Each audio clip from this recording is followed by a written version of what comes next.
ऐसे चलता रहा देश तो वो दिन दूर नहीं जब हम में और कट्टरपंथी इस्लामिक मुल्कों में कोई फ़र्क रह जाएगा। मैं ऐसा किस लिए कह रहा हूँ, इस बात को समझने के लिए आप इस वीडियो को एंड तक ज़रूर देखिएगा। After the confrontation over the wearing of hijabs by girl students in Karnataka, The Karnataka hijab row, of course, continues to be a top focus now. I'm tossing it to close meat shops in the city for the 9 days through the course of the Navratra festival. This time over halal. अजीब दौर से गुजर रहा है अपना देश। इतना अजीब दौर है कि जिनका काम है शासन चलाना, वे उलझे हुए हैं इस चिंता में कि हम क्या खा रहे हैं, हम क्या पी रहे हैं, शादी किससे कर रहे हैं, प्यार किससे कर रहे हैं। इन चीज़ों के बेसिस पर हमारे एडमिनिस्ट्रेटर हमें आजकल सर्टिफिकेट देने में लगे हुए हैं। कुछ दिन पहले की बात देख लीजिए, बिहार के मुख्यमंत्री उन्होंने पिछले सप्ताह कहा कि जो लोग शराब पीते हैं वो महापापी हैं, उनको इंडिया का नागरिक नहीं कहा जा सकता है। अब आप सोच करके देखिए कि इस बात का कोई सेंस है कि अगर कोई यहाँ पे लिकर पी रहा है तो उसको आप कहोगे कि वो इंडिया का सिटीजन नहीं है सिर्फ इस बेसिस पे क्योंकि वो सिर्फ लिकर पी रहा है। तो अगर यही पैमाना हम लेकर के चलें तो बाकी और लोग जो बहुत ही हीनियस क्राइम में इन्वॉल्व होते हैं, रेप, मर्डर जैसे, तो आप उनके लिए यहाँ पर क्या कहेंगे। इसके अलावा साउथ दिल्ली की मेयर ने ये तय किया कि नवरात्र में मीट मुर्गे बेचने वाली जो दुकानें हैं वो बंद रहेंगी। हिंदुओं की धार्मिक भावनाओं का सम्मान करते हुए ये फैसला डाइजेस्ट ही कर रहे थे कि भारतीय जनता पार्टी के एक एमपी ने ये कह दिया कि इस फैसले को पूरे देश में लागू करना चाहिए। आपको पूछना चाहिए ऊंची आवाज़ करके ये लोग होते कौन है इस तरह के फैसला लेने वाले। मगर माहौल कुछ ऐसा बन गया है न्यू इंडिया में कि लोग डर की वजह से इस प्रकार के सवाल नहीं पूछते हैं। उनको पता है कि इसका अंजाम क्या होगा। सरकार अपनी जांच एजेंसी को आपके पीछे यहाँ पे लगा देगी, जैसे ईडी हो गई, ईडी आएगी आपके घर आधी रात को छापा मार के आपसे सवाल जवाब करेगी और यहाँ पे बहुत सारी फिर दिक्कत देखने को मिलती है। इसलिए लोग डर की वजह से सवाल जवाब करना ही लोगों ने बंद कर दिया है। पिछले हफ्ते 2 पत्रकारों को विदेश जाने से उस समय रोका गया जब वो फ्लाइट पर चढ़ने वाले थे। दोनों ने मोदी सरकार की नीतियों का विरोध किया। थोड़ा सा फ्लैशबैक में हम चलते हैं। कुछ समय पहले की बात है, कुछ महीने पहले की बात है, जब शाहरुख खान के बेटे को एक पूरा महीने के लिए जेल में बंद किया गया और झूठे आरोप यहाँ पर लगाए गए।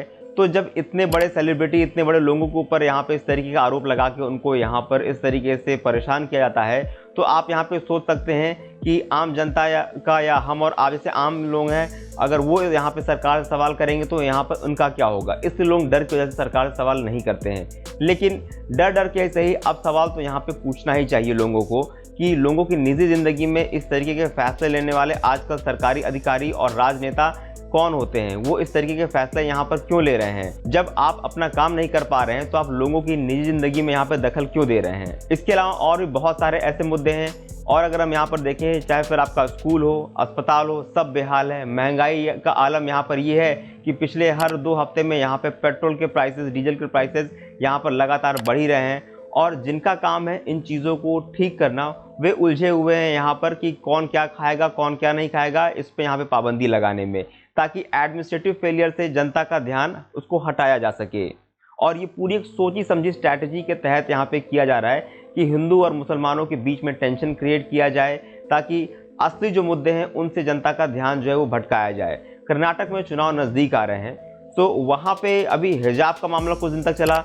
हिजाब के मामले के बाद फिर यहाँ पर हलाल का मामला काफ़ी चला। अब हलाल के बाद यहाँ पे नवरात्र में मीट की दुकान बंद करने का मामला यहाँ पे काफ़ी चला। इन मुद्दों के बीच में डूब गया है कहीं तो आपका शिक्षा डूब गया है। शिक्षा का मुद्दा पूरी तरीके से मेन स्ट्रीम मीडिया से गायब है।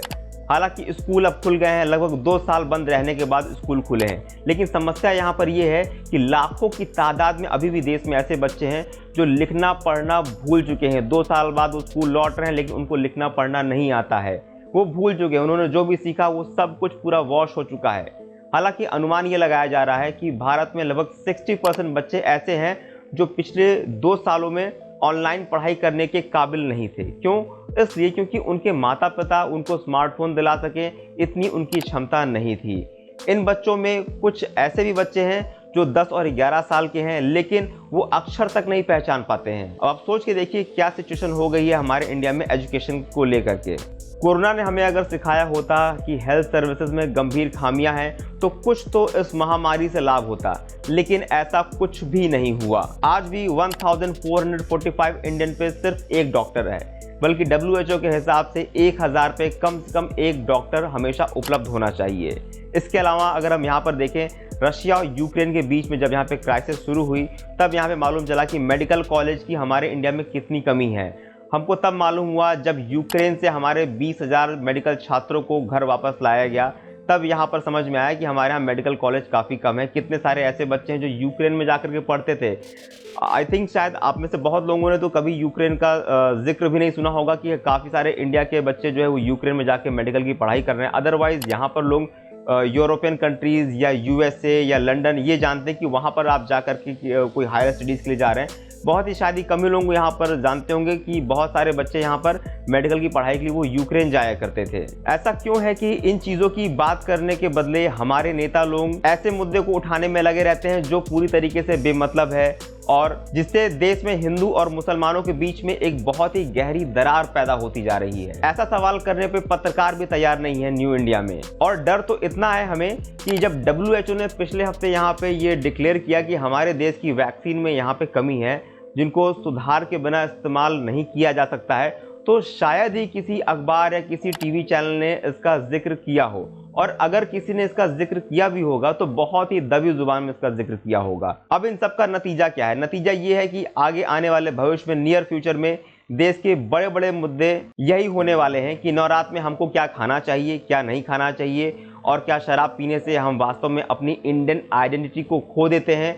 ऊपर से मुद्दा लव जिहाद का है, इसकी चर्चा खूब होने वाली है उन राज्यों में जहां अभी चुनाव होने वाले हैं। ऐसे ही चलता रहा देश में तो वो दिन दूर नहीं जब हम में और एक्सट्रीम इस्लामिक कंट्रीज में यहाँ पे कोई फर्क रह जाएगा। हम भी उनकी तरह अगर इतने रेस्ट्रिक्शन लगा बैठेंगे खाने पीने और पहनावे पर, तो डिफरेंस क्या रह जाएगा? डिफरेंस आएगा, लेकिन वो जो डिफरेंस आएगा ना, वो डिफरेंस इंडिया को आगे नहीं लेके जाएगा, बल्कि वो डिफरेंस इंडिया को और पीछे ही लेकर के आएगा। और इंडिया का यहाँ पर जो सपना है एक सुपर पावर बनने का, तो ये सपना फिर हमको यहाँ पर भूलना होगा। ये सपना सिर्फ और सिर्फ सपना ही रह जाएगा। तो एटलीस्ट कम से कम हमको अपने पड़ोसी दुश्मन देश से कम कुछ तो उनसे यहाँ पे सीखना चाहिए कि किसी खोए हुए पुराने दौर की खोज करने से नुकसान होता है, कोई यहाँ पे प्रॉफिट या कोई लाभ नहीं होता है। इमरान खान बहुत ही ढेर सारी उम्मीद लेकर बने थे प्रधानमंत्री 2018 में, और अब जब वो उनका जाने का समय आया, वो हालांकि अब चले गए हैं, तो पीछे की तरफ जाने की बात कर रहे थे। पीछे की तरफ वही देश जाता है जिनको भविष्य से यहाँ कोई बहुत ज़्यादा उम्मीद नहीं रहती है, जिनका भविष्य रोशन नहीं दिखता है। दुआ करो कि भाई कि इंडिया में कभी भी ऐसी सिचुएशन ना आए। अगर आपको ये वीडियो इन्फॉर्मेटिव लगा हो तो please do like, share and subscribe. मिलते हैं हम लोग अपने अगले वीडियो में। बहुत बहुत धन्यवाद।